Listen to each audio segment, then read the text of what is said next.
Sunflower is my heart. লেখিকা শ্রেষ্ঠা ওরফে মেঘ। পর্ব সংখ্যা ৩। কলেজ থেকে ফিরে শরীরটা যেন ভেঙে পড়ছিল। ক্লান্তি মেখে শরীরটা ফেলেই দিলাম খাটে। দুপুর ৩টে বাজে, বাইরে রোদের ঝিলিক ঢুকছে জানলা গলে। হঠাৎ ঘরে ঢুকে পড়ল মা। মা বললেন, শুন, মনে আছে তো কাল কি বলেছিলাম? আজ কিন্তু শাড়ি পরে সুন্দর করে সেজেগুজে রেডি থাকবি। আমি চোখ কচলাতে কচলাতে বললাম, মা, আজ আবার কি? আজ তো কোনো অনুষ্ঠান নেই। আসলে প্রশ্নটা কেবল ক্লান্তির কারণেই করেছিলাম, নয়তো আমি তো একবার মুখ খুললেই থামতে জানি না, বকবক করতে ভালোবাসি বলে কথা। মা, আজ পাত্রপক্ষ আসবে তোকে দেখতে। আর কিছু বলার আগেই ঘরে ঢুকে পড়ল পিসতুতো বোন নোয়া, চিরকাল যেমন, আজও তার মুখে রং চড়ানো উত্তেজনা। নোয়া, মামুনি মামুনি, পাত্রপক্ষ চলে এসেছে, তুমি যাও, আমি দিদিকে নিয়ে আসছি। মা, ঠিকঠাক বসিয়ে এসেছিস তো? নোয়া, হ্যাঁ মামুনি, সব ম্যানেজ করেছি। মা, তাহলে আমি যাচ্ছি, তুই ওকে নিয়ে আয়। ড্যাশ। তারা চিহ্ন তারা চিহ্ন তারা চিহ্ন তারা চিহ্ন। রোলস রয়েস লা রোজ নোয়া ড্রপ টেল। গাড়িটা লাল রঙের, অদ্ভুত রকম, চোখে লাগার মতো। সন্ধে ৮টার সময় গেটের সামনে দাঁড়িয়ে ৩বার হর্ন দিল। তারপর গেট খুলল। গাড়ির দরজা খুলে নামলেন তিনি, আরভি থঞ্জিলাল। কড়া চোখ, নিখুঁত চলন। গাড়ি পার্ক করে সোজা গেলেন দারোয়ানের কাছে। আরভিত, you know I don't waste my time, so আপনি তাহলে এত লেট কেন করলেন গেট খুলতে? দারোয়ান, মাফ করবেন দাদা বাবু, ভুল হয়ে গেছে।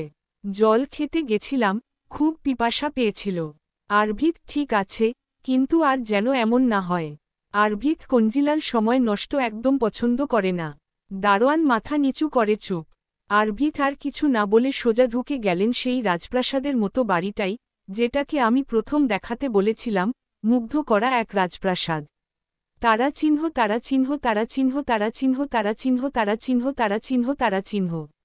আজ আমাদের বাড়িতে আবার পাত্রপক্ষ এসেছে। আশ্চর্যের বিষয়, এর আগেও কম করে ১০ জন ছেলে আমায় দেখে গেছে, কিন্তু কেউই মন ছুঁয়ে যেতে পারেনি। কারণ আমার মনে তখনও কেউ ছিল। সেই কেউ জানত না, আমি তাকে কত গভীর প্রার্থনায় নিজের করে পেতে চেয়েছিলাম। সায়ন্তনী একদিন বলেছিল, যে তোকে ভালোবাসবে, সে তোর মনটা বুঝবে। আফসোস, যাকে ভালোবেসেছিলাম, সে আমার মন বুঝেও বুঝতে চায়নি। হয়তো পারেওনি।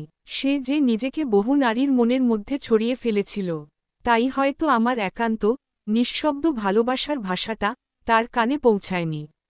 আজ আমি হেরে গেছি, ঠিকই, কিন্তু ভেঙে পড়িনি। তাই প্রায় ১ বছর পর, বাবা মায়ের মুখের দিকে তাকিয়ে নিজেকে সামলে আজ আমি এই পদক্ষেপ নিয়েছি। আজ আমি মনটাকে শক্ত করে তুলে এনেছি পাত্রপক্ষের সামনে। তারা চিহ্ন তারা চিহ্ন তারা চিহ্ন। অচেনা কণ্ঠ, হাই, আমি পার্থ, তোমার হবু বর। তোমার নামটা? আমি তখন সোফায় বসে চুপচাপ মাথা নিচু করেছিলাম। পাশ থেকে নোয়া হঠাৎ কাঁধে ধাক্কা দেয়। চমকে তাকালাম সামনে। সামনে বসে ৪ জন, একজন বয়স্ক ভদ্রলোক, তার স্ত্রী, এক কিশোরী মেয়ে, তবে চোখে সাহস আর কৌতূহল। আর একজন যুবক, হ্যান্ডসাম বলা চলে।